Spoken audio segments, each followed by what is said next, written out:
వేలాది నదులన్నీ నీ మహిమను, తరంగపు పొంగులు నీ బలమును, పర్వత శ్రేణులు నీ కీర్తినే ప్రకటించుచున్నవేగా.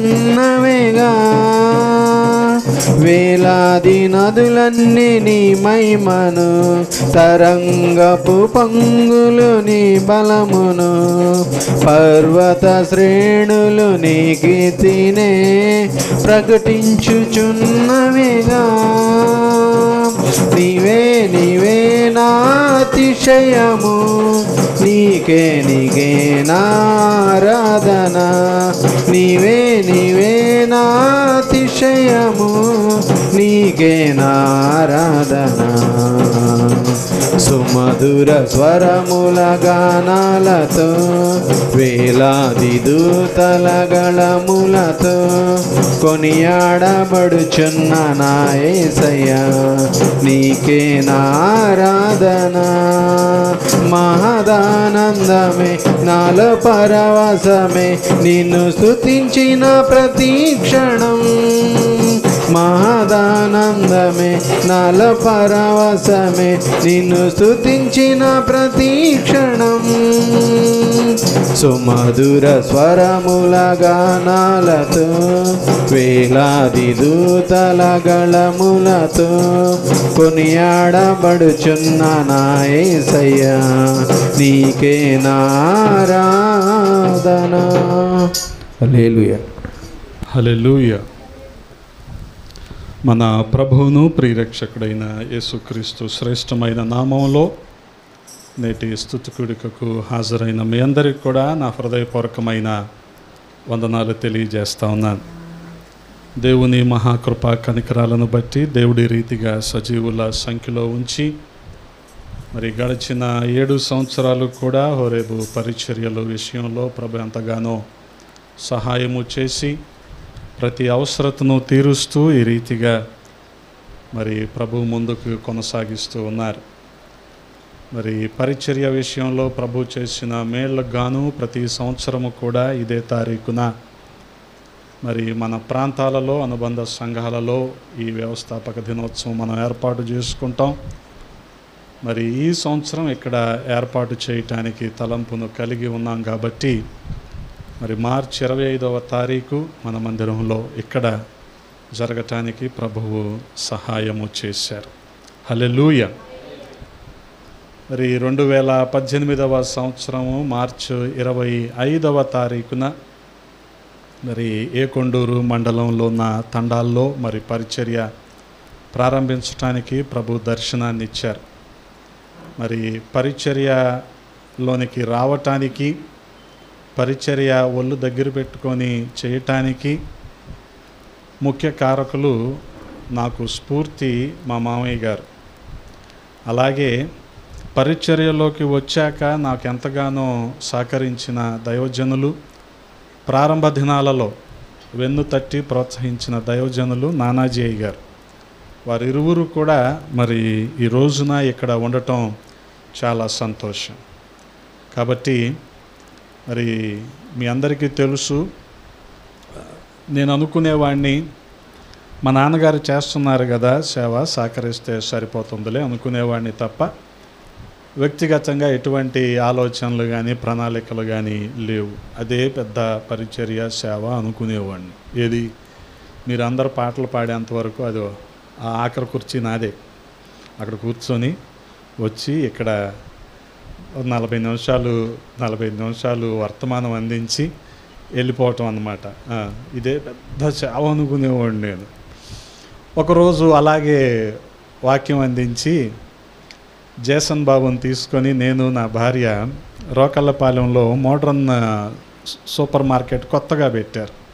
సరే ప్రతిసారి వెళ్తాం కదా, ఈరోజు ఎక్కడికి వెళ్దామని వెళ్ళాం. ఎందుకు వెళ్ళామో తెలియదు, వెళ్ళేసరికి నేను రోజు సాయంత్రం 5 నుంచి 6 వరకు 6:30 వరకు చెప్పే క్లాసే అక్కడ రోకళ్ళపాలెంలో నర్సింగ్ వాళ్ళకి. కానీ ఆదివారం వాక్యం వినపడుతుంది, అది కూడా కాలేజీలో నుంచి మా మావయ్య వాక్యం చెప్తున్నారు 3-4 టైంలో. గమనించండి, అప్పటికే ఆయనకి ఓపెన్ హార్ట్ సర్జరీ అయిపోయింది. బాగా బలహీనంగా ఉన్నారు. అయినా సరే ఉదయం 4ంటికి లేచి మరి రాత్రి 10 వరకు ఆ బొలెరోలో ఆయన పరిచర్య కోసం సంఘాలన్నీ కూడా తిరుగుతూనే ఉంటారు. గమనించండి. ఇప్పుడు ఆ టైం టేబులే మాకు అలవాటు అయిపోయింది, సేమ్ టైం టేబుల్. గమనించండి. ఆ రీతిగా సిగ్గుపడ్డాను ఆ రోజు. ఇదేంటి మనమేమో యవనస్తులు అయ్యుండి ఏదో గంట అలా వెళ్ళి ఇలా వచ్చేసి అబ్బో అనుకుంటున్నాము, ఏదేంటి ఓపెన్ హార్ట్ సర్జరీ అయ్యాక అసలు మాట్లాడకూడదు అంటారు కదా, అరేంటి ఈయన వాక్యం చెప్తున్నాడు ఇక్కడ, ఎందుకు ఎంత ప్రయాసపడుతున్నాడు. ఇప్పుడు బాప్టిస్ట్ నగర్లో ఒక సంఘం ఉంది, నున్న బోడపాడు అడవి, ఇటు కేతనకొండ, నులకపాట ఇవన్నీ ఉన్నాయి కదా, ఏంటి ఇంత ప్రయాసపడుతున్నాడని చెప్పి నేను చాలా ఆశ్చర్యపోయా. గమనించండి. ఆ రీతిగా ఆ రోజున ఆయన ఇచ్చిన స్ఫూర్తి నేను పరిచర్యలో కొనసాగటానికి, మరింత ముమ్మరంగా పరిచర్య చేయటానికి ప్రభు సహాయము చేశారు. ఆ తర్వాత రోజుల్లో నా తర్వాత మా అమ్మగారు రోజు ఏడ్చి ప్రార్థన చేసేవాళ్ళంట. కొడతా ఉండేవాళ్ళు మా నాన్నగారు ఏడ్చి ప్రార్థన చేయడానికి కారణం ఎవరంటే, పక్కన ఒక ఆమె ఉండేది పుష్పమ్మ గారని, ఆమెగారు మా అమ్మగారిని రక్షణలోకి నడిపించి రోజు రమ్మని చెప్పి గుడికి తీసుకెళ్తూ ఉండేవాళ్ళు. తీసుకెళ్ళి ప్రార్థన నేర్పించి కన్నీటితో భారంతో, నీకు ఈసారి కొడుకు పుట్టాలమ్మా, పుడతారు తప్పకుండా అని చెప్పి మా అమ్మగారిని బలపరిచి రోజు గుడికి తీసుకెళ్ళటం ప్రారంభించారు. నేను పుట్టిన తర్వాత మా నాన్నగారికి ప్రమోషన్ వచ్చింది. నేను పుట్టిన తర్వాత ముగ్గురు మగపిల్లలు పుట్టారు. అందుకని మా నాన్నగారు నన్ను ఎక్కువగా ప్రేమించేవాళ్ళు. అప్పటి నుంచి కూడా మా అమ్మగారికి ఏంటంటే సేవ చేయాలి, ఒక్కళ్ళన్నా రక్షించాలి. రక్షణ పొందిన దగ్గర నుంచి కూడా మా అమ్మగారు మందిరానికి వెళ్ళేవాళ్ళు. అక్కడ స్త్రీలకి చాలా బాగా వాక్యం పరిచర్య చేసి చాలామందిని కూడా స్త్రీలని దేవునిలోకి నడిపించారు. మా అమ్మగారు ఆశ అది. మా నాన్నగారు పేరు చెప్తే ఎవరు కానీ ఇదెవరు కానీ మా అమ్మగారు సుశీలమ్మ గారు అనేటప్పటికీ అందరికీ నోటెడే. ఆ పేట అంతా కానీ గుడి అంతా కానీ మా నాన్నగారి పేరు కానీ ఎవరికి గుర్తుండదు. సరే, అలాగా దేవుడు మా అమ్మగారిని బాగా బలపరిచారు, సేవలో వాడుకుంటున్నారు.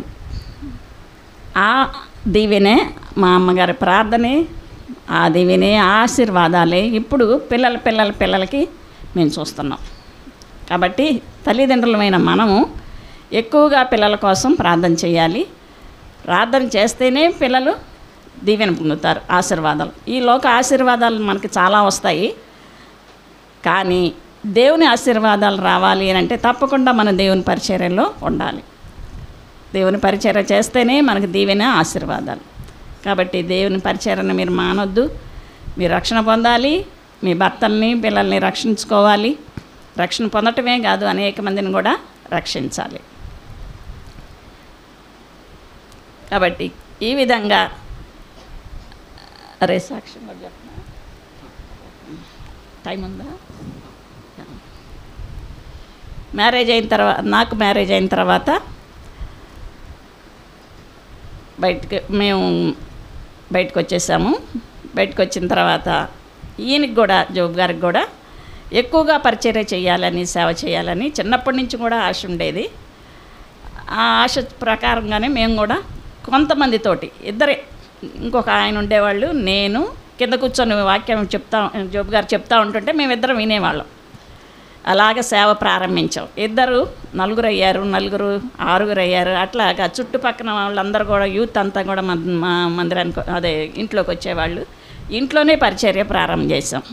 మనకి మందిరాలు అక్కర్లేదు, ఇంట్లోనే మనం ప్రారంభించుకుంటే చాలు పరిచర్య కదండి. ఎక్కడో రావాలి, ఎక్కడికో వెళ్ళాలి అని కాదు, కానీ పరిచర్య మన ఇంట్లోనే మనం ప్రారంభించుకోవచ్చు. ఆ విధంగానే ఇంట్లోనే మేము ప్రారంభించాము. ఒక 20 మంది, తర్వాత 30 మంది అయ్యారు, తర్వాత 50 మంది అయ్యారు. విజయవాడలో లేని అన్ని ఇన్స్ట్రుమెంట్స్ మా ఇంట్లో ఉండే, అంతగా దేవుడు మమ్మల్ని విజయవాడలో లేనంత ఎవరికి లేదు కారు. ఆ రోజుల్లో 77, 78 ఆ ప్రాంతాల్లో దేవుడు మాకు కారునిచ్చారు ఆ రోజుల్లోనే. కాబట్టి అట్లాగా దేవుడు ఆయన పరిచర్య చేస్తే దేవుడు తప్పకుండా ఆశీర్వదిస్తారు. కానీ మనల్ని భిక్షం ఎత్తుకుంటాం కానీ కదండి, ఆయన బిడ్డలు భిక్షం ఎత్తుకుంటారు, మనం చూడం. కాబట్టి అటువంటి స్థితిలోకి దేవుడు మనల్ని తీసుకురాడు. ఆయన పరిచర్య చేస్తే, ఆయన సేవ చేస్తే తప్పకుండా దేవుడు మనకి దీవెనలే ఇస్తారు కానీ, ఆశీర్వాదాలే ఇస్తారు కానీ మనకి ఏమాత్రం కూడా మనల్ని అడుక్కొని ఉండనివ్వడు దేవుడు. అటువంటి కృపను దేవుడు మా అందరికి ఇచ్చారు. ఆ విధంగా మా అమ్మగారికి సేవ అంటే చాలా ఇష్టం. మా అమ్మగారు ఏం చేసేవాళ్ళంటే ఒక బ్యాగ్ తగిలించుకొని ఇంటింటికి వెళ్ళి, విజయవాడలో కానీ మేము విజయవాడలో ఉండేవాళ్ళం, తర్వాత సింగనగర్కి వచ్చాము. సింగనగర్ నుంచి అక్కడ కూడా ఊరుకుండేవాళ్ళు కాదు, బ్యాగ్ పట్టుకొని ఇంకొక ఆమెని తీసుకొని ఇంటింటికి వెళ్ళి పరిచర్య చేసేవాళ్ళు. మీరు మారాలమ్మా అని చెప్పి ఆ సింగనగర్ అంతా తిరిగారు. మా అమ్మగారు సింగనగర్ అంతా తిరగని ఇల్లు లేదనమాట. తర్వాత పాయకాపురం వెళ్ళారు అటువైపు, అక్కడ కూడా తిరగని ఇల్లు కూడా లేదు మా అమ్మగారికి. ఆమెను పెట్టుకొని, ఒక సహోదరిని పెట్టుకొని ప్రతిరోజు అన్నం కూర వండటం, అక్కడ పడేయటం, వెళ్ళిపోవటం.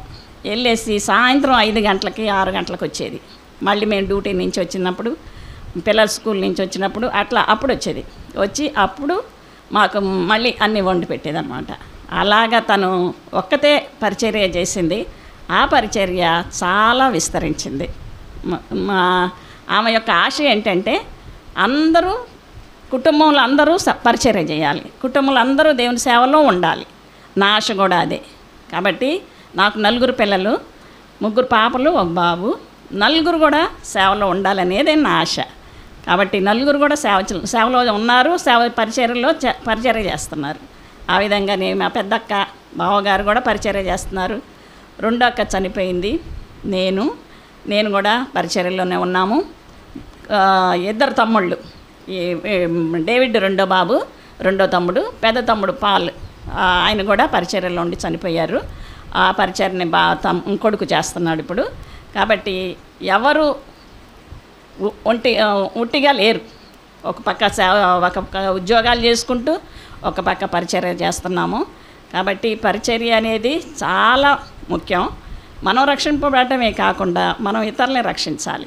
అనేక మందిని రక్షించే యోగ్యతను దేవుడు మనకి ఇచ్చాడు. కాబట్టి ప్రతి ఒక్కళ్ళు కూడా పరిచర్యలో పాల్గొవాలి. పరిచర్య అంటే ఏదో కాదు, మనకిచ్చిన రక్షణ, మనకిచ్చిన భారాన్ని మనం ఇతరులకి చెప్పటం, వాళ్ళని దేవునిలోకి నడిపించటం, అదే మన యొక్క భారం కదండి. ఆ విధంగా చెప్తే ఏదో ఒక రోజు వాళ్ళు మారుతారు కదండి. వాళ్ళు వెంటనే మనం చెప్పగానే మారరు. వాళ్ళ కోసం కూడా మనం పరిచయం చెప్పి వాళ్ళని దేవునిలోకి నడిపించటం, వాళ్ళ కోసం మనం ప్రార్థన చేయటం మన వంతు. కాబట్టి ఆ విధంగా మనం ప్రార్థన చేస్తే తప్పకుండా దేవుడు కొంతమందినైనా మనం రక్షించుకోవచ్చు. కాబట్టి ఒక్క పాపి రక్షణ పొందితే పరలోక రాజ్యంలో సంతోషం కదండి. కాబట్టి అటువంటి దేవుని సంతోషపరిచే వారంగా ఉండాలి కానీ కదండి, దేవుని దుఃఖపరిచే వారంగా మనం ఉండకూడదు. పరిచర్యలో కూడా చాలా లోటుపాట్లు ఉంటాయి. కానీ కదా ఇప్పుడు బాబు చెప్పినట్టు ఎన్నో సమస్యలు మాకు కూడా. మేము స్టార్ట్ చేసినప్పుడు మమ్మల్ని అక్కడ పక్కనే చర్చి ఉండేది, బ్యాప్టిస్ట్ చర్చి. అది అంత మూసేసేవాళ్ళు. దాదాపు 15 సంవత్సరాల నుంచి మూసేసే ఉంది. మేము స్టార్ట్ చేసిన తర్వాత అప్పుడు మొదలుపెట్టారు వాళ్ళు కూడా వచ్చి. అప్పుడు మమ్మల్ని ఏం చేశారంటే అక్కడి నుంచి వెళ్ళగొట్టాలని చెప్పి మమ్మల్ని అక్కడ తరిమేయాలని, మేము ఇంట్లో అద్దుకుంటున్నాము, ఇంట్లో తరిమేయాలని చెప్పి చాలా ప్రయత్నాలు చేశారు. ఒకసారి ఈయన మీటింగ్ పెడితే 3 వీధుల మధ్యలో మీటింగ్ పెట్టాం. సంవత్సరం అలా పెడతాము. ఆ 3 వీధులు నిండిపోయాయి అన్నమాట. అంతగా దేవుడు పరిచర్యను వాడుకున్నారు. బలమైన సేవ అక్కడ జరిగింది. ఆ విధంగా వాక్యం చెప్తూ ఉంటుంటే వచ్చేసి ఈయన్ని షర్టు పట్టుకొని లాగేసి కిందకి చాలా ప్రయత్నం చేశారు చంపటానికి. ఈయన ఆర్టీసీలో పనిచేసేవాళ్ళు. రోజు తెల్లవారుజామున 5 గంటలకు వెళ్ళేవాళ్ళు. దారిలో కూడా ఆయన్ని కాచుకొని ఉండేవాళ్ళు అన్నమాట చంపటానికి. అటువంటి పరిస్థితుల్లో గుండా దేవుడు మనల్ని తప్పించుకుంటూ దేవుడు వచ్చారు. కాబట్టి ప్రతి ఒక్కళ్ళు కూడా పరిచర్య చేయాలి, సేవ చేయాలి, ఆయనలో ఉండాలి, ఆయనతో ఉండాలి, ఆయనలో మనం జీవించాలి. కాబట్టి ఆ విధంగా మనం ప్రతిరోజు మనం రక్షణ పొందాము కాదు కానీ ఇతరులను కూడా రక్షణలోకి నడిపించే బాధ్యత భారాన్ని దేవుడు మన మీద ఉంచాడు. మనం ఎప్పటి వరకు పరిచర్య చేయాలి?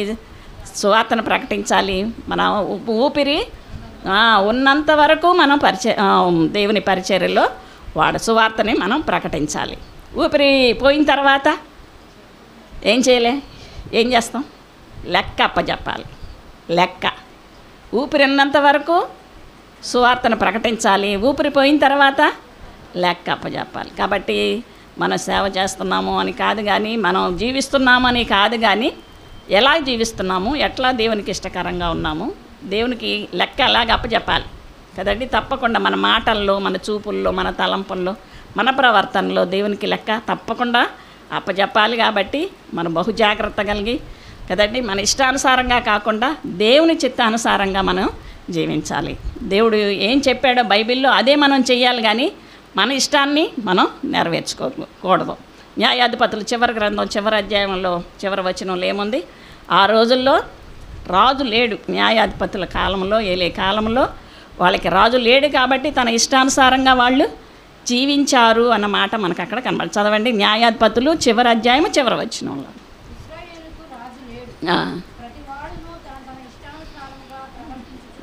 చాలండి. కాబట్టి ఇష్టానుసారంగా వాళ్ళు ప్రవర్తిస్తున్నారు. కాబట్టి ఈ రోజులు భయంకరంగా ఉన్నాయి, మనకు తెలుసు. ఇలాగ ఇష్టానుసారంగా మనం జీవిస్తున్నాము. ఎవరికి ఇష్టం వచ్చినట్టు వాళ్ళు కదండి. పరిచర్యలో కూడా ఎవరికి ఇష్టం వచ్చినట్టే కదండి. దేవునిలో బైబిల్లో ఏముందో అదే మనం చెయ్యాలి కానీ మన ఇష్టం వచ్చినట్టు ఏది కూడా మనం చేయటానికి వీలు లేదు కదండి. కాబట్టి ఆ విధంగా మనం ప్రతిరోజు కూడా కదండి మనం ఒక్కరికన్నా సువార్తని అందించే వారంగా ఉండాలి. కాబట్టి మేము కూడా జోబ్ గారు 4 గంటలకి వెళ్తారు, 5 గంటలకి వెళ్ళి రాత్రి 10 గంటలకి వస్తూ ఉంటారు. నేను కూడా శ్రీలకోటం, అక్కడ పెద్ద మంచి అడవి ప్రాంతం లోపలికి వెళ్ళాలి. చెట్లు భయంకరంగా ఉంటుంది. అయినప్పటికీ కూడా అక్కడికి వెళ్ళి కొంతమందే ఉంటారు అక్కడ కాపలా కాసుకోవటానికి, మామిడికాయ తోటలని కాపలా కాసుకోవటానికి 1 ఫ్యామిలీ 2 ఫ్యామిలీలు ఉంటాయి. ఆ ఫ్యామిలీల దగ్గరికి వెళ్తాము, వెళ్ళి పరిచర్య చేసి వస్తూ ఉంటాము. అక్కడ కాలేజీ ఉంది, కాలేజీలో వాళ్ళు కూడా వంటలు వండటానికి ఉంటారు. వాళ్ళు ఆ వంటలు ఉండే వాళ్ళ ఇళ్ళల్లోకి వెళ్ళి వాళ్ళకి పరిచర్య చేసి వాళ్ళని కూడా దాదాపు చాలామందిని దేవుళ్ళలోకి నడిపించాము. కాబట్టి అటువంటి కృపను కూడా దేవుడు మనకి ఇస్తారు. ఇప్పుడు చెప్పారు కదా, మనం స్టైల్గా కదండి వెళ్ళి చెప్పాలి అన్నట్టు కుదరదు. అక్కడ వాళ్ళకి తగినట్టుగా మనం వెళ్ళి వాళ్ళకి తగినట్టు మాటలతోటి వాళ్ళకి చెప్పి వాళ్ళతో మనం ఉండి వాళ్ళ భోజనం చేస్తూ వాళ్ళ మంచాల మీదే మేము కూర్చుంటాం, వాళ్ళ ప్లేట్లలోనే మేము తింటూ ఉంటాము. అట్లాగా దేవుడు మమ్మల్ని ఆ విధంగా ఆశీర్వదించుకుంటూ వచ్చారు. మనకి హోదాలు కాదు కానీ, ఎంత ఉంది అని కాదు కానీ, ఎంత సేవ చేశాం, ఎంతమందిని రక్షించాం అనేదే దేవుడు అడుగుతాడు కానీ కదండి. ఇల్లులు ఎన్ని ఉన్నాయి కదండి, పొలాలు ఎన్ని ఉన్నాయి అని దేవుడు లెక్క అడగడం. మనం లెక్క చెప్పాల్సింది ఏంటి అని అంటే ఎన్ని ఆత్మల్ని మనం రక్షించాం కదండి. అటువంటి కృపను దేవుడు మనందరికి ఇవ్వాలి. మీరు చేస్తున్న సేవ కూడా, బాబోళ్ళు చేస్తున్న సేవ కూడా చాలా మంచి సేవ, పరిచర్య, ఇంకా ఆత్మీయంగా, ఇంకా దేవుని చిత్తానుసారంగా దేవునిలో ఇంకా ఎదగై అనేక మందిని దేవునిలో నడిపించాలని చెప్పి ఈ కొద్ది మాటలు నేను ముగిస్తున్నాను. వందనాలు.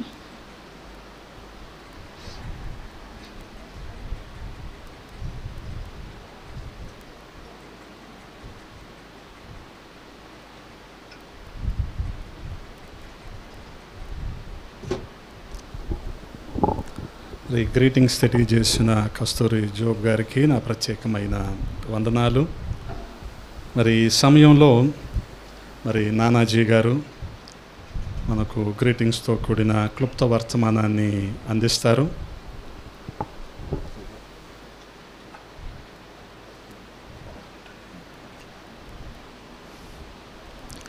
దేవుని పరిశుద్ధ నామమునకు మహిమ కలుగునుగాక.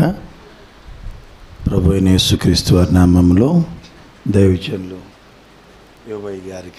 జోబయ్య గారికి పెద్దలు, సేవలో ఎంతో గొప్ప అనుభవం కలిగిన వారు, ఎంతోమంది సేవకులను తర్ఫీదు చేసిన వారు, బైబిల్ కాలేజ్ ద్వారా అద్భుతమైనటువంటి సాక్ష్యము కలిగినటువంటి సేవా సాక్ష్యం కలిగినటువంటి దైవజనులు జోబయ్య గారు ఈరోజు నిజంగా ఎప్పుడో కొన్ని సంవత్సరాల క్రితం హైదరాబాద్ నుంచి చిన్న అన్నయ్య వచ్చినప్పుడు నన్ను అయ్యగారి చర్చికి తీసుకెళ్ళారు.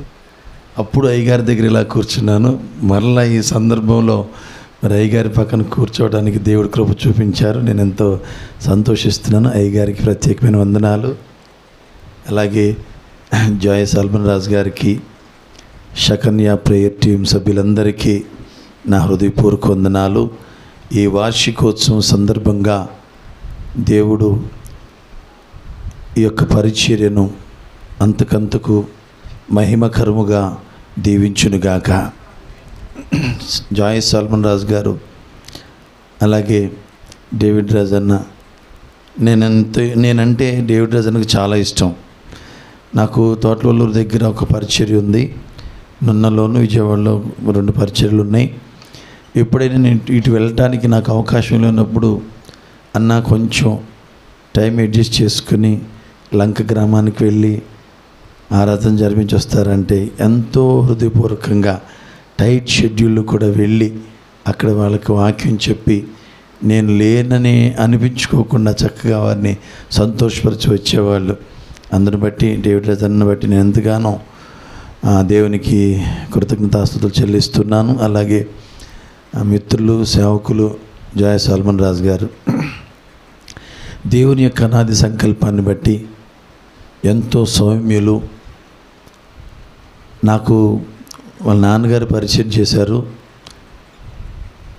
నాకు ఇప్పటికీ ఆశ్చర్యం ఏంటంటే జాయ్ గారు ఎంత ఎడ్యుకేటెడ్ అయ్యి ఉండి కూడా ఈరోజు వారు ట్యూషన్స్ పెట్టిన, యూనివర్సిటీలో టీచింగ్ ప్రొఫెషన్లోనికి వెళ్ళిన నెలకి ₹1,00,000 సంపాదించగలరు. తక్కువలో తక్కువ. దేవునికి స్తోత్రం. అల్పకాల పాప భోగముల కంటే, ఈ లోక నీతి కంటే, ఈ లోక ధనము కంటే దేవుని ప్రజలతో శ్రమలు అనుభవించడానికైనా కానీ వారు సిస్టర్ గారు సిద్ధపడి ఇష్టపడి తమను తాము దేవుని పరిచర్య కొరకు సమర్పించుకొని వారికి కలిగినది ప్రతిదీ కూడా ప్రభు మహిమార్థమే ఖర్చు పెడుతున్నారు. నాకు తెలుసు. నిజంగా వారు చెప్పారు, అకౌంట్లో మినిమం బ్యాలెన్స్ కూడా ఉండదు. మరి ఈరోజు లోకమంతా కూడా ధనాన్ని ప్రేమిస్తుంటే సేవకులంగా మేము మాకు కలిగిన ధనాన్ని దేవుని ప్రేమను పంచడానికి ఖర్చు పెట్టేస్తూ ఉంటాం. మేము అనుకుంటూ ఉంటాం దేవుడు మాకు ఇచ్చినది గొప్ప భాగ్యమే అనుకుంటాం. హల్లెలూయా.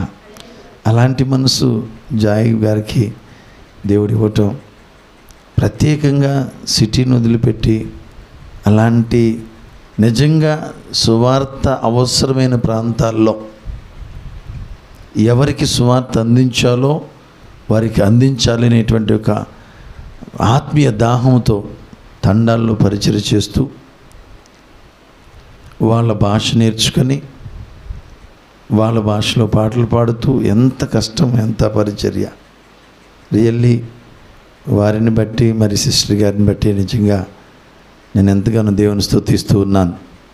ఇక ముందు కూడా దేవుడు ఇంతకంటే మునుపటి కంటే అధికమైన మహిమకరమైన పరిచర్య హోరేబు పరిచర్యల ద్వారా దేవుడు జరిగించునుగాక. ఆమెన్. ఒక 2 విషయాలు మీకు లేఖనాల్లో నుంచి తెలియచేయడానికి ఇష్టపడుతున్నాను. అపోస్తలుడైన పౌలు గారు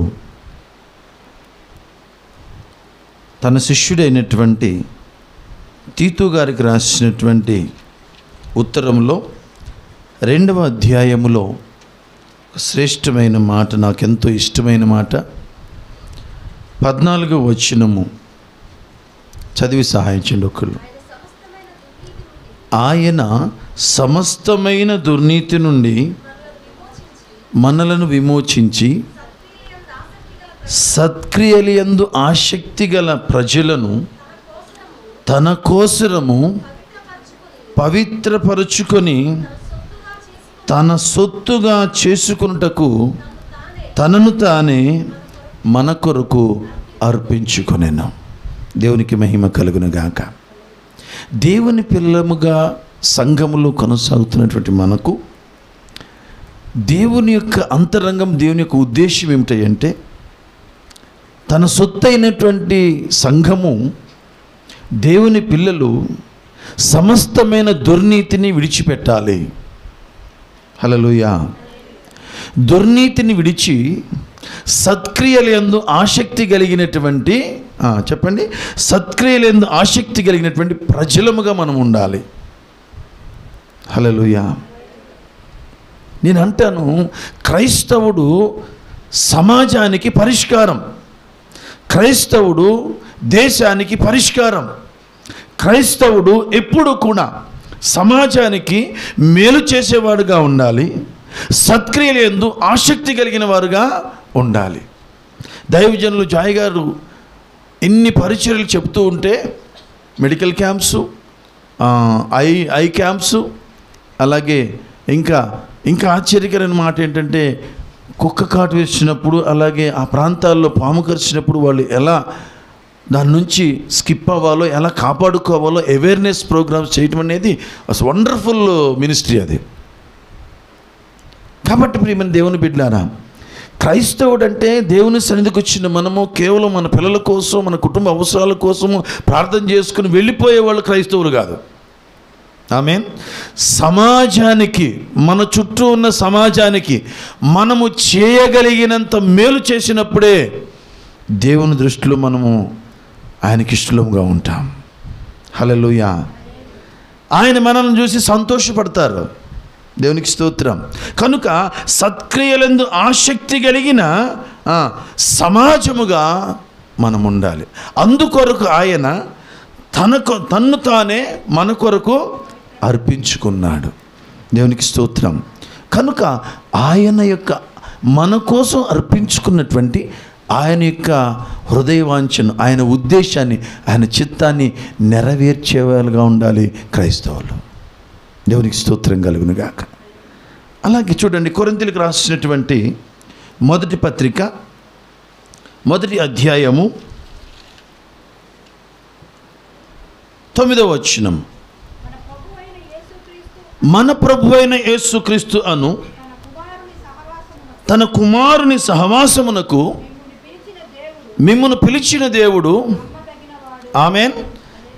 జాగ్రత్తగా ఆలకించండి ప్రియమైన దేవుని బిడ్డలని, ముగిస్తాను. దేవుడు మనల్ని ఈ లోకం నుంచి వేరు చేసి ఈ మట్టి బుర్రకు మహిమ కలిగిన దేవుని సెన్స్ మనకి కలిగింది అంటే బికాస్ ఆఫ్ గాడ్. అది మనం అడిగితే కలిగేది కాదు, ఒకరు ప్రార్థన చేస్తే కలిగేది కాదు, దేవుని యొక్క అనాది సంకల్పము. హల్లెలూయా. కనుక ప్రియమైన దేవుని బిడ్డలారా, సంఘము అంటే సంఘంలోకి వచ్చిన తర్వాత గ్రూపులు కట్టడానికి దేవుడు మనల్ని పిలవలేదు, గుంపులుగా ఉండటానికి మనల్ని దేవుడు పిలవలేదు. సంఘములో మనము ఎవరితో సహవాసం కలిగి ఉంటాక మనం పిలువబడ్డాం? ప్రభువైన యేసుక్రీస్తు వారితో మనము సహవాసము కలిగి ఉండటానికి మనము పిలువబడ్డాం. హల్లెలూయా. కాబట్టి మన పిలుపు, మన ఏర్పాటు విషయంలో మనకు క్లారిటీ ఉన్నప్పుడే మనము సంఘములో దీవించబడతాం. హల్లెలూయా. దేవుడు మనల్ని సంఘంలోనికి ఎందుకు నడిపించాడు? ఆశీర్వాదమునకు వారసులము కావటానికి. ఆమేన్. కనుక మన సహవాసం ఎవరితో ఉండాలా? ఎవరితో ఉండాలా? హల్లెలూయా. కాబట్టి సంఘానికి వచ్చినప్పుడు నీ మైండ్ అంతా కూడా అనవసరమైన విషయాల వైపు ఉండకూడదు. ప్రభుతో ఈరోజు నేను ప్రభుతో స్నేహము చేయాలి, ప్రభుతో నాకు సహవాసము కావాలి, ప్రభు ప్రేమను నేను అనుభవించాలి అని సంఘములో శ్రద్ధగా దేవుని మాట కొరకు, దేవుని ప్రేమ కొరకు ఆసక్తి కలిగి ఉండాలి. వ్యర్థమైన విషయాలు సంఘంలో ఉండకూడదు. హల్లెలూయా. హల్లెలూయా. చూడండి, అలాగే 100వ కీర్తనలో ప్రియమైన దేవుని బిడ్డలారా, కీర్తనకుడు ఇలాగ కీర్తించారు. సమయం లేదు కాబట్టి నేను త్వరగా ముందుకు వెళ్తున్నాను. 100వ కీర్తన 3వ వచనం చూద్దాం. యెహోవాయే దేవుడని తెలుసుకోండి, ఆయనే మనలను పుట్టించెను, మనము ఆయన వారము, మనము ఆయన ప్రజలము. ఆమేన్ చెప్పండి అందరూ. ఆమేన్. మనల్ని ఎవరు మేపుతారండి? అంటే మనల్ని ఎవరు మనకు సమృద్ధిని ఎవరిస్తారు? దేవుడే. మనం ఎవరము? దేవుడు మేపే గొర్రెలము. హల్లెలూయా. ఆయన మనల్ని పోషిస్తాడు. He is our feeder. ఆయన మనల్ని పోషించే దేవుడు ఆయన. కాబట్టి పరిశుద్ధ లేఖనము దేవుని పిల్లలను ఒక గొర్రెల గుంపుతో కంపేర్ చేస్తున్నప్పుడు ప్రియమైన దేవుని బిడ్డలారా, గొర్రెల గుంపు ఎలాగెళ్తుంది మీకు అందరికీ తెలుసు. గొర్రె ఎలా వెళ్తుంది? ఒక గొర్రెని ఒక గొర్రె వెంబడిస్తుంది. హల్లెలూయా. ఏ గొర్రె అయితే ముందున్న గొర్రెని వెంబడించదో ఆ గొర్రె ప్రమాదములో పడ్డట్టు. ఆ గొర్రె ఏమవుతుంది? ఆ గుంపులో ఉండక వేరైపోవటం వల్ల తోడేలు రావచ్చు, సింహము రావచ్చు, ఎలుగుబంటి రావచ్చు. అపవాది గొర్రెలో ఉన్నటువంటి, నువ్వు గొర్రెలో ఇమిడి చక్కగా ఉండకపోతే అపవాది నిన్ను ఏం చేస్తాడు? ట్రాప్ చేస్తాడు. హల్లెలూయా. గొర్రెల్లో ప్రియమైన దేవుని బిడ్డలారా 3 రకాలైన గొర్రెలు ఉంటే మాత్రం ఆ మందికి నష్టం, ఆ గుంపుకు నష్టం. ఒకటి ప్రియమైన దేవుని బిడ్డలారా, కాపరిని మనము చూస్తూ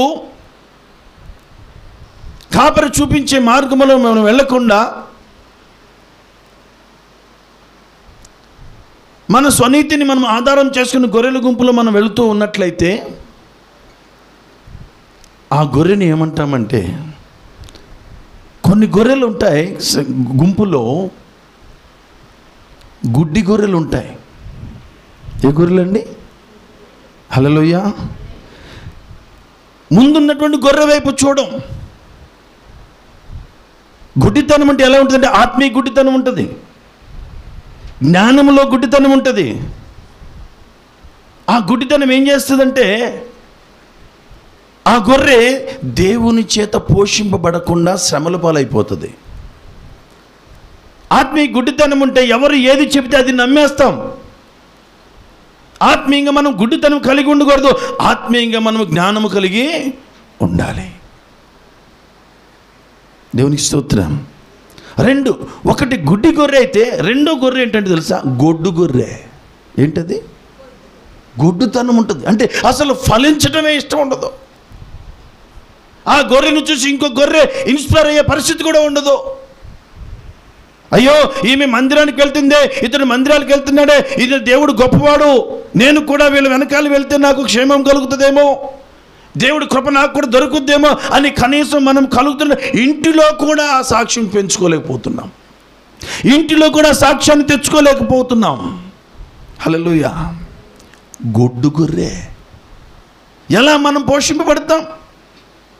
లేఖనం సెలవిస్తున్నది, దేవుడు మన పోషకుడు, ఆయన మనల్ని మేపే దేవుడు. ఆయన మేపాలి అంటే నువ్వు ఆయన మాట వినాలి, ఆయనను వెంబడించాలి. హల్లెలూయా.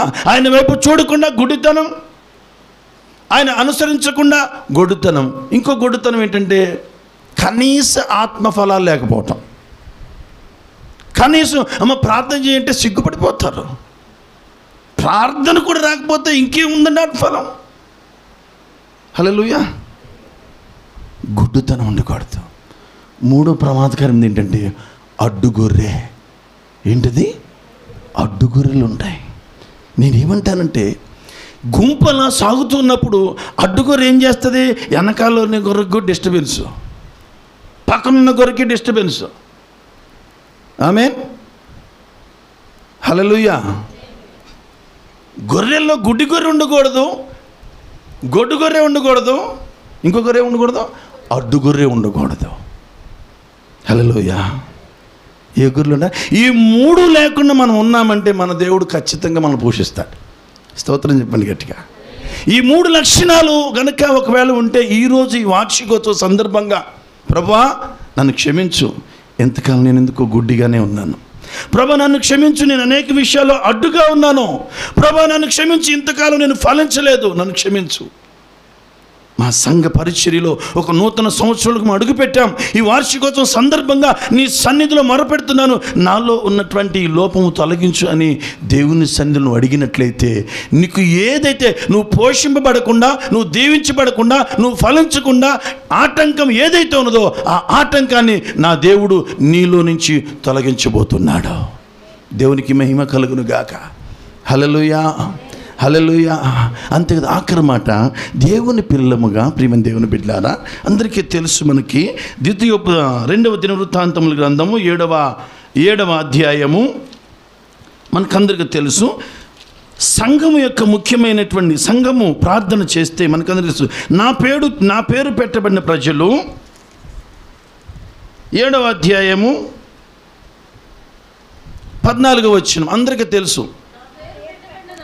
నా జనులు తమను తాము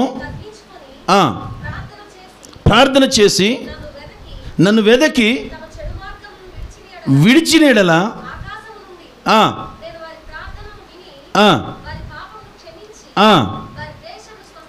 ఇక్కడ చూడండి, ప్రార్థన ఎవరు చేయాలి? జాగ్రత్తగా నా వైపు చూడండి అందరూ. ప్రార్థన ఎవరు చేయాలి చెప్పండి? ఆయన పేరు పెట్టబడినటువంటి జనులు, అంటే క్రీస్తును అంగీకరించిన వారు, క్రీస్తును వెంబడించేవారు, క్రీస్తును సొంత రక్షకుడిగా అంగీకరించిన వారు. ఆమేన్. పాత నిబంధన కాలంలో అంటే దేవుడైన యెహోవా దేవుడుగా కలిగిన జనులు. ఆమేన్. హల్లెలూయా. వాళ్ళు ఏం చేయాలా? ప్రార్థన చేయాలి. ప్రార్థన చేస్తే ఏమవుతుందంట? ప్రార్థన చేసే వాళ్ళని స్వస్థపరుస్తానన్నాడా?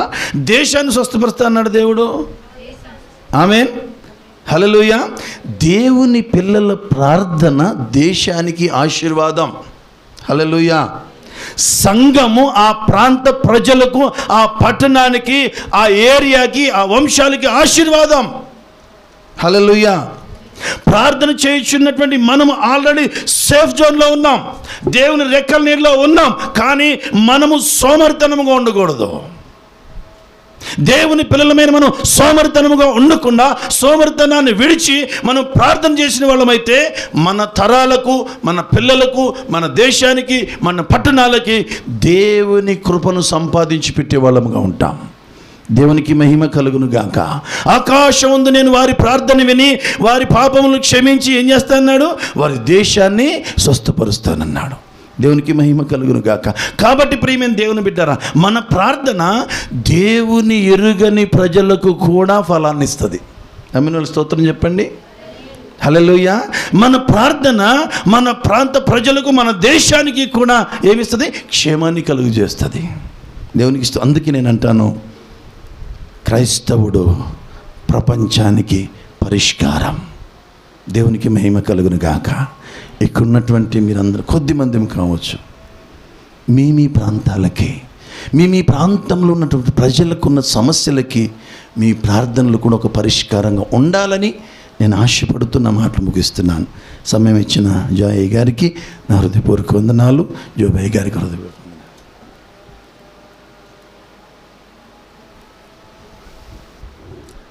చక్కటి క్లుప్త వర్తమానం అందించిన దైవజనులు నానాజీ గారికి నా ప్రత్యేకమైన వందనాలు, కృతజ్ఞతలు.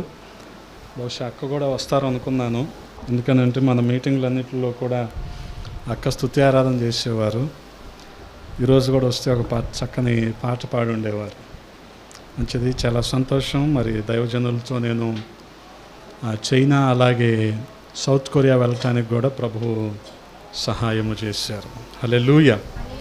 మరి ఈ సమయంలో దైవజనులు జోబయ్య గారు మనకి వర్తమానాన్ని అందిస్తారు.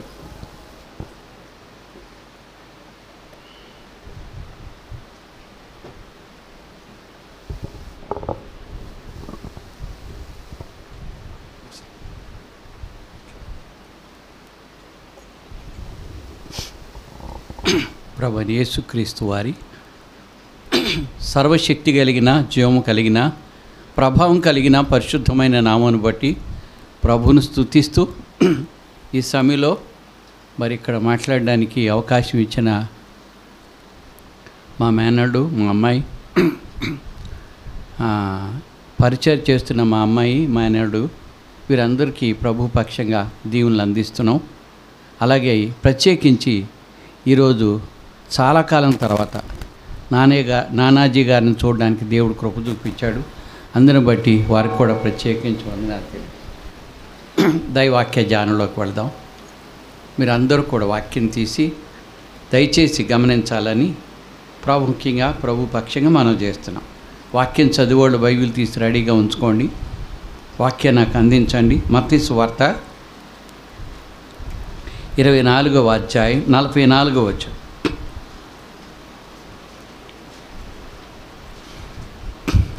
నా అంశం ఇది.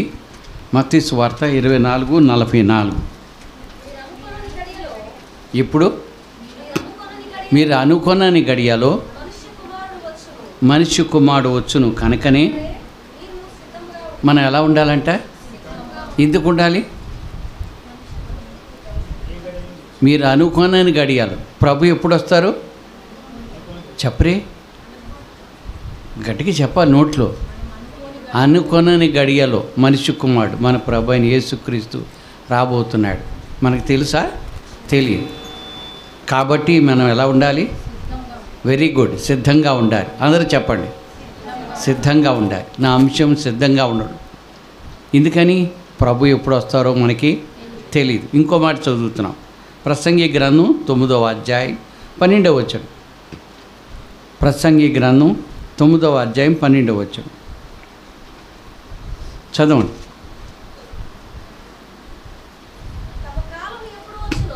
తమ కాలం ఎప్పుడు వచ్చునో నరులు ఎరుగారు. అంటే మనం ఎప్పుడు ప్రభు ఎప్పుడు వస్తారో తెలియదు అనుకున్నాం కదా. ఈ రెండో మాట ఏంటంటే మనం ఎప్పుడు పోతామో తెలియదు. తెలుసా? తెలియదు. ఈ రెండు తెలియదు. ప్రభు ఎప్పుడు వస్తారో తెలియదు, మనం ఎప్పుడు పోతామో తెలియదు. కనుక మనం ఏం చేయాలి? వెరీ గుడ్, సిద్ధంగా ఉండాలి. సిద్ధంగా ఉండాలి. ప్రార్థన చేసుకుందాం. దయచేసి ఒక్క నిమిషం తల ఉంచండి. మహోన్నతుడా, మహాగణుడా, అల్పుడనను అయోగ్యుడైన నన్ను ఈరోజు ఇక్కడికి నిలబెట్టారు నాయన. మీ సిలువు చాటును మరుగుపరిచి ఆత్మబలంతో ఆత్మశక్తితో నింపి నాతో మాతో మాట్లాడండి. జీవము కలిగిన మీ మాటలు మాకు ఇచ్చి దయ చూపండి. మీ కృపా సన్నిధి మాకు తోడుగా ఉంచండి. బిడలకు కావలసిన వర్తమానం ఇచ్చి బలపరచండి. బహుదీనుడుగా నన్ను చేయండి. యేసు నామమున అడుగుచున్నాం ప్రియ తండ్రి, ఆమేన్. రెండు విషయాలు మనం గమనించాం. ఎప్పుడు ప్రభు వస్తారో మనకి తెలియదు. కాబట్టి మనం ఎప్పుడు పోతాం ఈ లోకానికి తెలియదు. కాబట్టి ఏం చేయాలి? సిద్ధంగా ఉండాలి. సిద్ధంగా ఉండాలి. కాబట్టి మనం చేసే వంతు, మనం చేయాల్సిన పని ఏంటంటే సిద్ధంగా ఉండడం. సిద్ధంగా లేకపోతే సిద్ధంగా ఎంత చెప్పినా అలా వినేసి వెళ్ళిపోతున్నాం. సిద్ధంగా లేవనుకోండి, మరి వచ్చే ప్రమాదం ఏంటి చెప్పరే? యుగ యుగాలు, ఒకరోజు కాదు, యుగ యుగాలు మండే నరకాగ్నిలో ఉంటాం. నరకంలో ఎంతమంది కాలాలని ఇష్టపడుతున్నారు? నరకంలో కాలాలని ఎంతమంది ఇష్టపడుతున్నారు? కాబట్టి ఎప్పుడు నరకంలో కాలుతాం? ఎవరైతే సిద్ధంగా లేరో. అర్థమైందా? ఎవరైతే చాలామంది ఎంత చెప్పినా వినరో, అలా వినేసి వెళ్ళిపోతారు. ఇట్టగా చెప్తారులే అని వెళ్ళిపోతారు. అయితే నేను చెప్పే ప్రమాదం ఏంటంటే ఒకరోజు కాదు, 100 ఏళ్ళు కాదు, యుగ యుగాలు. ఎంతకాలం? యుగ యుగాలు. కాబట్టి నేను చెప్పిన మాట కాదు, దైవ గ్రంథంలో ఉన్న విషయం ఏంటంటే ప్రభు వచ్చినా మనం పోయినా కదండి, ప్రమాదకరమైన పరిస్థితిలో ఉన్నాం. కనుక ప్రభు త్వరగా రాబోతున్నాడు. ఏ క్షణాన్ని ఎప్పుడు వస్తాడో మనకి తెలియదు. మనం ఇప్పుడు పోతామో మనకి తెలియదు. కాబట్టి మనంతులో మనం చేయాల్సిన పని ఒకటే. ఏం చేయాలి? సిద్ధంగా ఉండాలి. సిద్ధంగా ఉండాలి. దయచేసి గమనించాలి. ఆదికాండం 27వ అధ్యాయం 2వ వచనం. ఆదికాండం 27వ అధ్యాయం 2వ వచనం.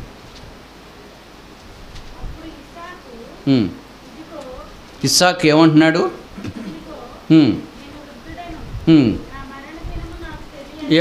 ఏమని చెప్పాడు? క్లియర్గా చెప్తున్నాడు. ఏమని? మరణ దినము నాకు తెలియదు. నా భార్య రైల్వేలో పనిచేసింది, సూపరింటెండెంట్గా. నేను ఆర్టీసీలో పనిచేశాను. బస్టాండ్ అందరికీ తెలుసు, విజయవాడ బస్టాండ్లో కంట్రోలర్గా పనిచేసినప్పుడు నా పక్కనే ఫ్రూట్ స్టాల్, అంటే పళ్ళు అమ్ముకునేటువంటి స్టాల్ ఉండేది. నా ఆఫీస్ ప్రక్కనే. అయితే మరి ఆయన ఎప్పుడు వెళ్ళినా రాత్రి 12 ఆ ప్రాంతాలు ఇంటికి వెళ్ళేవాడు. ప్రక్కనే బస్టాండ్ పక్కనే ఇల్లు కృష్ణలంకలో. మళ్ళీ ఎట్టి పరిస్థితుల్లో 4-5 మధ్యలో వచ్చి మరలా తిరిగి స్టాల్ తీసేవాడు. కానీ ఒకరోజు రాలేదు. రాకపోతే ఏంటి 4 అయినా రాలేదు, 5 అయినా రాలేదు అని ఇంటికి వెళ్తే కదా భార్య అంది, అయ్యా చాలా లేటుగా పడుకున్నాడు, అందుకేనేమో లేగలేదు. నేను కూడా లేపలేదు, రోజు ఉండే వ్యాపారమేగా, ఎందుకులే అని నేను కూడా డిస్టర్బ్ చేయలేదా. మరి కాదమ్మా, తాళాలన్నీ ఇస్తే నేను వర్కర్లు వచ్చి ఉండారు, ఆయన కింద పనిచేసేవాళ్ళు, వాళ్ళ చేతను తలుపు తీసి ఇది చేస్తానమ్మా అని చెప్పానని వెళ్తే ఆయన లేపి తాళాలి అని చెప్పంటే లేగడే. రాత్రి ఎప్పుడు వెళ్ళిపోయాడో ఈమెకు తెలియదు. చెప్పలేడా, ఈమె పక్కనే పడుకుంది, కానీ ఆయనకి తెలియదు. కాబట్టి నేను చెప్తున్నాను, మనం ఏ క్షణాన్ని ఈ లోకాన్ని విడిచిపెడతామో మనకి తెలియదు. కాబట్టి ప్రభుని ఎప్పుడు నమ్ముకోవాలి? ప్రభు రాకముందే, చెప్పరే, ప్రభు రాకముందే, మనం పోకముందే. కాబట్టి నిర్లక్ష్యం చేయకూడదు. కీర్తన గ్రంథం 89వ కీర్తన, కీర్తన గ్రంథం 89వ కీర్తన 48వ వచనం.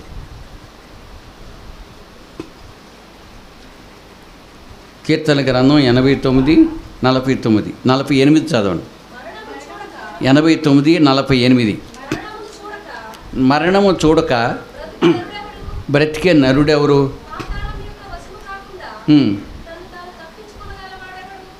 తను తాను తప్పించుకొనగలవాడెవడు? ఎవరు తప్పించుకుంటారు? ఎవరికి సాధ్యమవుద్ది? ఎవరికి ఎప్పటికీ ఎట్టి పరిస్థితుల్లో సాధ్యం కాదు. మనం అందరూ ఏం చేయాలి మరి? మత్తయి సువార్త 25వ అధ్యాయం 11వ వచనం చూడు. త్వరగా టైం లేదు కనుక కొంచెం స్పీడ్గా వెళ్దాం. మత్తయి సువార్త 25:11. అంతటా తలుపు వేయబడెను. వచ్చి అయ్యా మాకు తలుపు తీయమని అడగగా, మేము నెరుగనని మీతో నిశ్చయంగా చెప్పుచున్నాను. ఆ దినమున ఆ దినమైనను గడి అయినను మనకు తెలియదు కనుక ఎలా ఉండాలి? మెలకుగా ఉండాలి. ఆత్మీయమైన మెలకుగా. ప్రభు ఎప్పుడైనా రానిండి, మనం ఎప్పుడైనా పోనండి. మనం ఎక్కడ వెళ్ళాలి చెప్పరే? మనం ఎక్కడికి వెళ్ళాలి? వెళ్ళాలంటే ఏం చేయాలి? సిద్ధంగా ఉండాలి. దయచేసి గమనించాలి, ఈ మాట మర్చిపోవద్దు. సిద్ధంగా ఉండాలి. ఒకవేళ సిద్ధంగా అంటే ఏంటి? పరిశుద్ధంగా ఉండాలి. పరిశుద్ధంగా ఉండాలి. ఎక్కడ కల్మషం లేకుండా. నేను ఏం చెప్తున్నానంటే, ఈ బుర్రకాయ టెంకలో ఎందుకు ఈ మంతంగా ఉందో తెలుసా? లోపల ఎన్ని ఉండయో. పైకి బాగానే ఉంటాయి, ఆమె చూడగానే ఎక్కడ ఉంది ఈ అసూయ చెడుగు? ఎక్కడుంది? ఈ బుర్రకాయలు కదా. పైకి బాగానే ఉండం మనం, ఏం ఎరగనట్టుగా ఉండం, కానీ ఎలా ఉంది? జాగ్రత్త. మన తలంపులో, మన చూపులో, మన మాటలో, మన ప్రవర్తనలో, మన వినికిడిలో ఎక్కడా కూడా చిన్న చెడుకు కూడా అవకాశం ఇవ్వకూడదు. ఒకవేళ ఉందో అనుకో, ఎక్కడికి వెళ్తాం మనం? యుగ యుగాలు మండే నరకాగ్నికి వెళ్తాం. కాబట్టి అవకాశం ఉండగానే, తరుణం ఉండగానే, ప్రభు సూటిగా తేటగా మనతో మాట్లాడుతూ ఉండగానే మనం ఏం చేయాలి? జాగ్రత్త కలిగి ఉండాలి. లోకాసు వార్త 12వ అధ్యాయం 47-48 వచనాలు. టైం అయిపోతుంది. లోకాసు వార్త 12:47-48. తన యజమాని చిత్తము ఎరిగి, ఏం కావాలో ఎలా ఉండాలో ఎరిగియో సిద్ధపడక ఏం చేయాలి? సిద్ధపడక. నేను ఒక మాట అడగనా మిమ్మల్ని? ఇక్కడికి వచ్చేటప్పుడు సిద్ధపడకోకుండా వచ్చిన వాళ్ళు ఎవరైనా ఉండారా? బాబా తెల్ల లేచిన కాడించి ఒకటే సిద్ధపాటు దూనోళ్ళని దిగుతూనే ఉంటాం, దూనోళ్ళని దూతూనే ఉంటాం. ఎన్ని రకాలుగా సిద్ధపడతామో చెప్పలేం, ఇదని చెప్పలేం. నాకు టైం లేదు కనుక వివరించట్లేదు.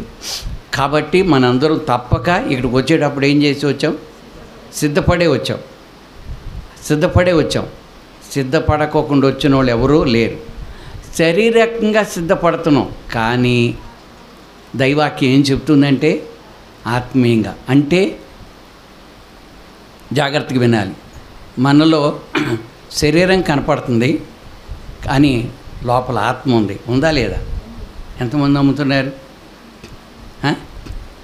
ఆత్మీయంగా కూడా సిద్ధపడాలి. ఎలాగా?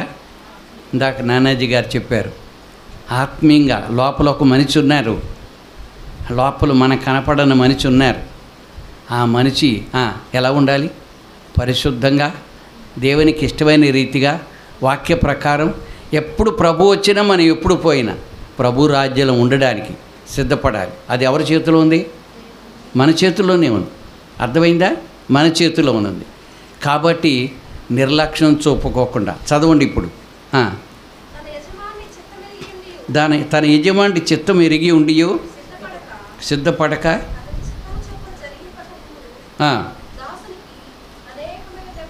తగులును.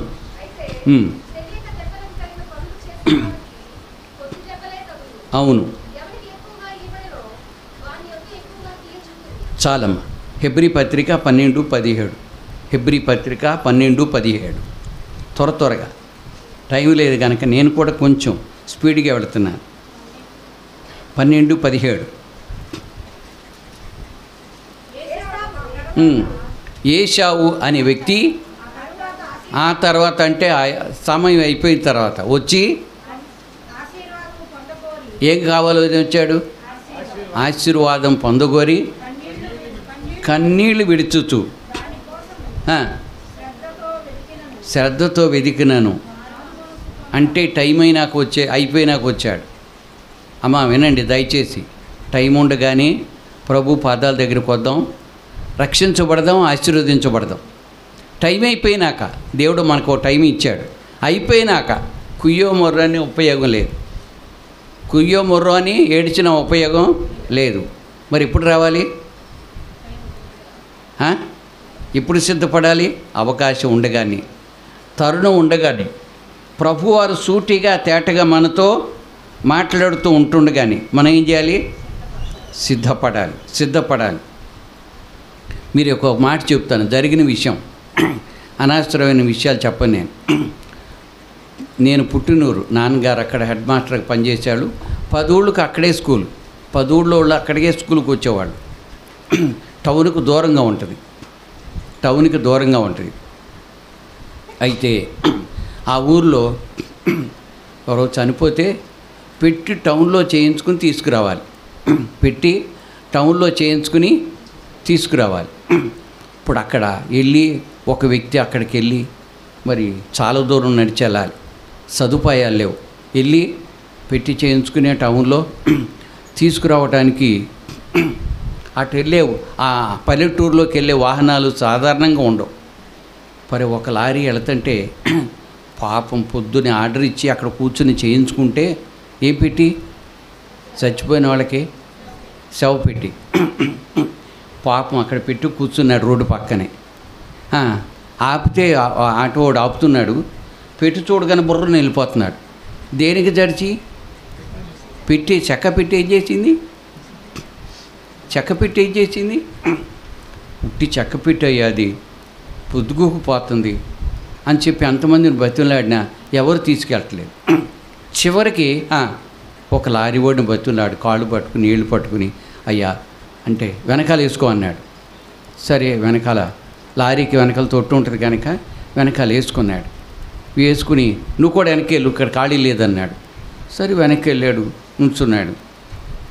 కొంచెం దూరం వెళ్ళిన తర్వాత వర్షం వచ్చి ఈయనకు ఒక ఐడియా వచ్చింది. పైనుండి ఆయనకి పెట్టిలో పడుకుంటే వర్షానికి తడవకోకుండా ఉంటానని పెట్టి తీసి పెట్టిలో పడుకున్నాడు. పెట్టిలో పడుకున్నాడు. అయితే మరి ఇంకొకడు కొంచెం దూరం వెళ్ళగానే, అయ్యా రాలివారిని బతులాడాడు, అయ్యా చీకటి పడిపోయింది, ఇంకేం వాహనాలు వెళ్ళే పరిస్థితి లేదు, నీకు దండం పెడతాయి, నన్ను కూడా ఎక్కించుకుంటే. లోపల ఖాళీ లేదయ్యా, 3 ఉండారు, వెనకాల ఉండాలి. సరే వెనకాలే ఉంటానని వెనకాల ఎక్కాడు. ఈ లోపల ఉండేవాడు పెట్లు పడుకున్నాడు ఉండేవాడు ఉండక తలుపు పక్కకి తీసి, టైం ఎంత అయింది బాబు అన్నాడు. ఏమడిగాడు? ఈ పెట్టి కదులుతుంటే గుడి దడదడద అనిపించింది. లారీని ఇట్ట పట్టుకున్నాడు, ధైర్యం చాలక. లారీ ఆయన గట్టిగా అరిచి ఇట్ట గట్టి కొట్టాడు. లారీ ఆయనకి వినపడలేదు, వెళ్తానే ఉన్నాడు. ఈయనకి ధైర్యం చాలలేదు, మళ్ళీ అడిగాడు, టైం ఎంత అయిందయ్యా, వర్షం తగ్గిందా అని. ఇది ఎగురు దూకాడు, పైనుంచి ఎగురు దూకాడు. కాలువలో ఎక్కడో వంతెన దగ్గర ఎక్కడో పడరాని చోట పడ్డాడు, తలక పగిలింది, ఈరి చచ్చాడు. చావు తప్పించుకుందాం అనుకున్నాడు. భయంకి ఇది అవ్వలేక అక్కడికి వెళ్ళి పాపం అలాగ అయిపోయాడు. నేను ఎందుకు ఈ మాట చెప్తున్నానంటే, మన జీవిత కాలంలో ఏమి మన విషయంలో ఏమి లేవు, మన విషయంలో లేదు. అవకాశం ఉండగాని, తరుణం ఉండగాని, ప్రభు సూటిగా తేటగా మనం మాట్లాడుతూ ఉంటుండు కానీ, సూటిగా తేటగా మాట్లాడుతూ ఉంటుండు కానీ, మనం చేయాల్సిన పనేంటి? రక్షించబడాలి, సిద్ధపడాలి. రక్షించబడాలి, చెప్పరే, సిద్ధపడాలి. రక్షించబడాలి, సిద్ధపడాలి. దయచేసి దైవాక్య భాగంలో కాదు, రోమాపత్రిక 12వ అధ్యాయం 2వ వచనం. రోమాపత్రిక 12వ అధ్యాయం 2వ వచనం. ఏమనుసరించక, ఎందుకు మనల్ని చెడిపేది ఏంటి? లోక మర్యాద అంటే ఏంటి? ఈ చాలామంది ఈ లోకానుసారంగా జీవిస్తున్నారు. వాక్యానుసారంగా దేవుడి వాక్యం మనకు రోజు చదువుతున్నాం, వింటున్నాం, కానీ అలా జీవించలేకపోతున్నాం. ఎందుకని? వాళ్ళు ఏమనుకుంటారు, వీళ్ళు ఏమనుకుంటారు, ఇది ఎక్కువైపోయింది. లోకానుసారంగా లోక మర్యాదను అనుసరింపక మనం ఏం చేయకూడదు? లోకం వైపుకి చూడకూడదు, వాడిని అనుసరించకూడదు. అనుసరిస్తే ఏమవుతుంది? అనుసరిస్తే ఏమైపోద్ది? మనం కూడా వాళ్ళగా పతనమైపోతాం. మనం కూడా పతనమైపోతాం. లోక మర్యాదను అనుసరింపక ఉత్తమమును అనుకూలమును సంపూర్ణమైన, జాగ్రత్తగా వినాలి. ఎక్కడుంది దేవుని చిత్తం? దేవుని చిత్తం ఎక్కడుంది? దైవ గ్రంథంలో ఉంది. మనం ఏం చేయాలో ఉంది, ఏం చేయకూడదో ఉంది. దేవుని చిత్తం ఏదో పరీక్షించి చదివి విని తెలుసుకొని కదండి మనం ముందుకు సాగాలి. లేకపోతే ఏమవుద్ది? రాజుగారు ఒక చిన్న పరీక్ష పెట్టి, రాజులందరూ కూడి ఒక చోట చేరి ఒక చిన్న పరీక్ష పెట్టారు. అందరూ ఏమంటున్నారు? నా ప్రజలకి నేనంటే అంత ఇష్టం, నేనంటే అంత ఇష్టం అని ఎవరికాళ్ళు రాజులు చెప్పుకుంటున్నారు. అప్పుడు ఆయన కఠినమైన మనిషి ఒక ఆయన ఉన్నాడు, ది గ్రేట్ అలెగ్జాండర్ అని. ఆయన అన్నాడు, ఓ పని చేయండి, మీ రాజు వేషం తీసేయండి, రాజు వేషం తీసేయండి, చిన్న టవల కట్టుకోండి, మీ రాజ్యంలో ఒక మూల కూర్చోండి, మిమ్మల్ని ఎవరైనా గౌరవిస్తే అప్పుడు అడగండి అన్నాడు. మనం కూడా కదండి అట్టహాసంగా రాకోకుండా సామాన్యంగా వస్తే ఏం చేయరు, ఎవరు లక్ష్య పెట్టరు, గౌరవించరు. అలాగే రాజు ఇప్పుడు దాకా చెప్పుకొచ్చాడు కదా, నా ప్రజలు నన్ను ఎంతో ప్రేమిస్తారు, నన్ను ఎంతో గౌరవిస్తారు అన్నాడే. ఈయన ఒక టవల్ కట్టుకుని ఒక మూల కూర్చున్నాడు. ఆయన ముఖం చూసిన వాళ్ళు లేడు, ఆయన ముఖం చూసిన వాళ్ళు లేరు. అప్పుడు తెలుసుకున్నాడు, నన్ను కాదు వీళ్ళు ప్రేమించేది, నేను ఇచ్చిన రాయితీలు, నేను ఇచ్చిన సౌకర్యాలు, నేను ఇచ్చినవి అన్నీ వాళ్ళు ఇష్టపడుతున్నారు, నన్ను ఇష్టపడలేదు. రాజుగారు చెప్పాడు కదా, రాజుగారి కోటలో అన్నీ పెట్టాడు, ఏం కావాలో ప్రజలకు అన్నీ పెట్టాడు. అన్నీ పెట్టి రాజుగారు ఒక టవల్ కొట్టుకుని మూల కూర్చున్నాడు. వచ్చిన వాళ్ళందరూ వెండి కావలసిన వెండి, బంగారం కావలసిన దానం కావలసిన దానం, డబ్బులు కావాల్సిన ఇవన్నీ తీసుకుపోతున్నారు.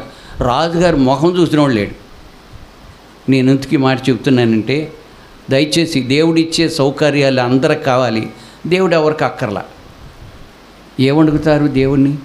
నాకు అదే దయచేయ్యా, ఇది చెయ్యయ్యా, అది చెయ్యయ్యా, తెల్ల లేచిన కాడించి అవన్నీ అడుగుతాం. నీవే నాకు కావాలయ్యా అని అడుగుతావా? యేసు నీవే కావాలయ్యా, నాతో కూడా రావాలయ్యా, యేసు నీవే నాతో కూడా రావాలయ్యా. ఎవరు అడుగుతున్నారు? మనం ఎప్పుడైనా అడిగామా? నువ్వు నాతో రా ప్రభువా, నాతో ఉండు ప్రభువా, నాలో ఉండు ప్రభువా? ఎంతమంది అడిగారు? అడగకపోతే ఈరోజు అని అడుగుదాం. ఈరోజే ప్రభువును మనతో తీసుకెళ్దాం. నిరంతరం ప్రభు ఎక్కడుంటే అక్కడ నీ జీవితానికి ఆశీర్వాదం, నీ కుటుంబానికి ఆశీర్వాదం, నీ ఇంటికి ఆశీర్వాదం. నేను ఒక చిన్న మాట చెప్పి ప్రార్థన చేసి ముగిస్తా. అదేంటంటే, మా అమ్మకు మేము 12 మంది. మా నాయన హెడ్ మాస్టర్గా పనిచేసేవాళ్ళు, 10 ఊళ్ళు కలిపి అదే స్కూలు అప్పట్లో. అయితే మా అమ్మ కూడా టీచరే. 12 మంది, నా నెంబర్ 11. అయితే గమనించాలి ఒక మాట, ఆమె చనిపోయిన తర్వాత నన్ను తీసుకెళ్ళి ఈస్ట్ 3 జిల్లాల అవతల, తూర్పుగోదావరి జిల్లా అంతర్వేదని, అక్కడ గోదావరి సముద్రం 2 కలుస్తాయి. గోదావరి ఆటుపోటు అంటారు. పొద్దునే గోదావరి నీళ్ళు సముద్రంలోకి వెళ్తే, సముద్రంలో నీళ్ళు గోదావరి సాయంకాలానికి వస్తాయి. మరి దేవుడు ఆ షెడ్యూల్ ఎలా ఏర్పాటు చేశాడో తెలియదు, అవి ఎలా జరుగుతూనే ఉంటాయి. అయితే కలిసిన చోట ఒక గీట్లాగా ఉంటుంది, కలిసిన చోట ఒక గీట్లాగా ఉంటుంది. ఎవరా గీశారు? దేవుడే. ఆశ్చర్యంగా ఉంటుంది. ఆ గీటు మాత్రం చెరగదు, నీళ్ళు అటు వెళ్తాయి. నేను చెప్పాను కదా, పొద్దునే సముద్రం నీళ్ళు గోదావరికి వస్తే, సాయంకాలం గోదావరి నీళ్ళు సముద్రంలోకి వెళ్తాయి. గీటు మాత్రం అలాగే ఉంటుంది. అయ్యి సృష్టి దేవుని మాట తప్పకోకుండా జరుగుతుంది. కానీ మనం ఎన్నిసార్లు తప్పాం. వాటిలో జ్ఞానం ఉందా? మనకుందా? నీటి జ్ఞానం ఉందా? కానీ చక్కగా దేవుని చిత్తాన్ని నెరవేరుస్తున్నాయి. మనం చేయలేకపోతున్నాం. అటు వెళ్ళవద్దంటే అటు వెళ్తాం, ఇటు చేయొద్దంటే ఇటు చేస్తాం, ఎన్నెన్నో చేస్తాం. కానీ మనం చెప్తున్నాను, దయచేసి గమనించండి, దేవుడిచ్చిన ఈ అవకాశాలు మనందరం కూడా తప్పక వాక్యానుసారంగా జీవించాలి. ఎవరు నరకానికి వెళ్ళాలనుకుంటున్నారు? చేరుతారా? మనందరం పరలోకం చేరాలంటే ప్రభు మన కొరకు ముందుగానే, మన ఎంత ధన్యులం అంటే మన కొరకు దేవుడు ఒక చక్కటి వాక్యాన్ని రాసిపెట్టాడు. తప్పక వాక్యాన్ని చదవాలి, వినాలి, వాక్య ప్రకారం జీవించాలి. అదే సిద్ధపాటు. కాబట్టి దయచేసి మనందరం కూడా మర్చిపోకుండా సిద్ధపడాలనే విషయాన్ని మీకు జ్ఞాపం చేస్తున్నా. ఒక టీచర్ గారికి ఒక పరీక్ష వచ్చింది. రక్షించబడి బాప్తిసం తీసుకుని ఆమె ప్రార్థన చేస్తుంటే ఆమెకి ఒక టౌన్లో టీచర్గా ఉద్యోగం వచ్చింది. నిజమే, మంచిదే. దేవుడు ప్రార్థన విన్నాడు, ఆమె ప్రార్థన విన్నాడు, మంచి ఉద్యోగం ఇచ్చాడు. అయితే గమనించాలి,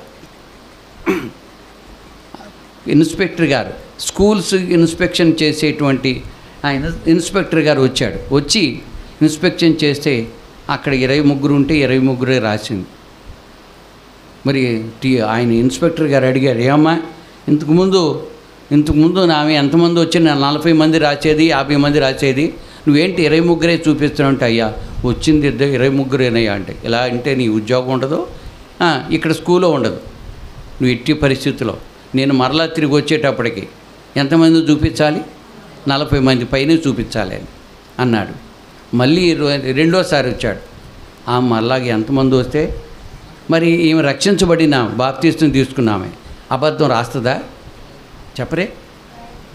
రాయకూడదు కూడా, రాయకూడదు. కాబట్టి మళ్ళా తిరిగి అంతమందిని వేస్తుంది. ఇన్స్పెక్టర్ గారు కోపం వచ్చింది, నేను చెప్పినా నువ్వు ఇలాగే చేస్తున్నావు.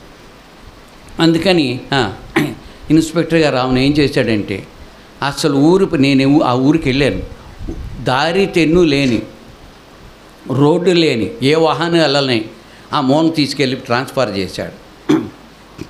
దేవునికి మహిమ కలగాలని చెప్తున్నాను. చాలాసార్లు అప్లికేషన్ పెట్టుకుంది. మా నాన్నగారు అమ్మగారు ముసలోళ్ళు అయిపోయారు, అని చూసే దిక్కు లేదు. నాకు ఆ ఊరే దగ్గరలో ఎక్కడికైనా పోస్ట్ చేయమంటే ఇలా ఇప్పుడు తీసుకెళ్ళి అక్కడే వేశారు. పనిష్మెంట్లాగా వేశారు అనుకున్నారు. కానీ దేవుడు చేసిన మేలు ఏంటంటే ఆమె ఎక్కడైతే ఇంతకుముందు అడిగిందో ఈయనకి తెలియదు. ఈయన పనిష్మెంట్ ఇచ్చాడు అనుకుంటున్నాడు. ఎవరు వెళ్ళని ప్రదేశానికి వేసేసాను భలేగా అనుకున్నాడు. కానీ దేవుడు మేలు చేసి ఆమెను తీసుకెళ్ళి ఎక్కడ వేశారు? ఆ ఊరిలోనే వేశారు. దేవుడు మేలు చేసే దేవుడా, కీడు చేసే దేవుడా? కాబట్టి మన అందరం కూడా దైవ చిత్తాన్ని ఎరిగి గ్రహించి కదండి మనం కూడా యథార్థంగా జీవిద్దాం. అలాంటి కృప దేవుడు మనకిచ్చి మనందరినీ బలపరచునుగాక. ప్రార్థన చేద్దాం. ప్రార్థన ప్లీజ్, దయచేసి ప్రభువా, నేను నా జీవితంలో మీరు త్వరగా రాబోతున్నారు కనుక సిద్ధపాటు కావాలి. మీరు రాకముందే నేను పోకముందే ఏమాత్రం ఆలస్యం చేయకుండా ఎప్పటికప్పుడు ఏ క్షణాన్ని మీరు వచ్చినా ఏ క్షణాన్ని పోయినా నాలుగు సిద్ధపాటు లేకపోతే నరకానికి యుగయుగాలు వండే నరకాగ్నికి వెళ్ళిపోతాను. అవకాశం ఉంది ప్రభువా. ఈరోజు నేను అడుగుతున్నాను, ఈరోజు నుంచే నేను సిద్ధపడుతున్నాను. నాలో ఉన్న చెడుగంతా విడిచిపెడుతున్నాను. దయచేసి నాలో సిద్ధపాటు దయచే ప్రభువా. సరైన సిద్ధపాటు నీవు కోరినట్టుగా వాక్యానుసారమైన సిద్ధపాటు నాకు దయచే ప్రభువా. నోరు తెరవండి, అడగండి. నాలో సిద్ధపాటు దయచే ప్రభువా. నీ చిత్తానుసారంగా జీవించే సిద్ధపాటు నాకు దయచేయండి. యథార్థంగా జీవించే సిద్ధపాటు నాకు దయచేయండి. పరిశుద్ధంగా జీవించే సిద్ధపాటు నాకు దయచేయండి. నాయన మీరు త్వరగా రాబోతున్నారని ఇప్పుడే చెప్పారు. కాబట్టి మీరు రాకముందే నేను పోకముందే ప్రభువా బలమైనటువంటి సిద్ధపాటు నాకు దయచేయండి. యథార్థమైన సిద్ధపాటు, వాక్యానుసారమైన సిద్ధపాటు నాకు దయచేయి ప్రభువా అని దయచేయండి. నోరు తెరవండి, ప్రభుని అడగండి. ప్రార్థన చేద్దాం. సర్వశక్తి కలిగిన మా ప్రియ పరలోకపు తండ్రి, దయగల దేవా స్తోత్రాలు. మమ్మల్ని ఎంతో ప్రేమించి మేము ఎక్కడెక్కడ వారమో మమ్మల్ని సమకూర్చి నాయన మీ వాక్యాన్ని ధ్యానం చేసి మీ వాక్యాన్ని విని నాయన మీరు ఎప్పుడు వచ్చినా మీ ఎప్పుడు పోయినా సిద్ధపడి మీ రాజ్యంలో ఉండేటువంటి అవకాశం మాకు ఇచ్చారు. స్తోత్రాలు. ఏమాత్రం ఇప్పుడు దాకా నిర్లక్ష్యంగా ఉన్నా ఈరోజు నుంచి ఎప్పటికప్పుడు సిద్ధపడి మీ రాజ్యం కొరకు ఎదురు చూచువారుగా చేయమని యేసు నామమును బట్టి స్తుతించి ప్రార్థించి ప్రభువా మీ పాదాల దగ్గర వేడుకుంటున్నాం ప్రియ తండ్రి. ఆమేన్.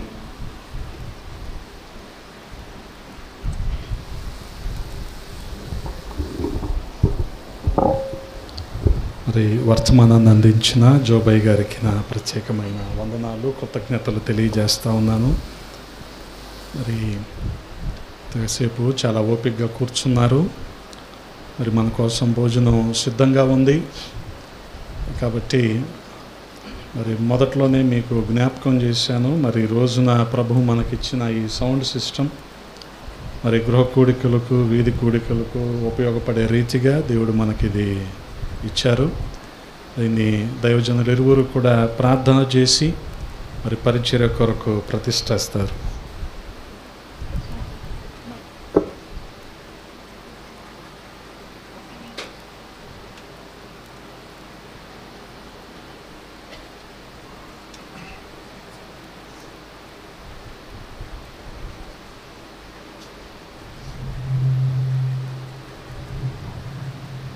దేవుని పరిచర్య కొరకు వాడబడేటువంటి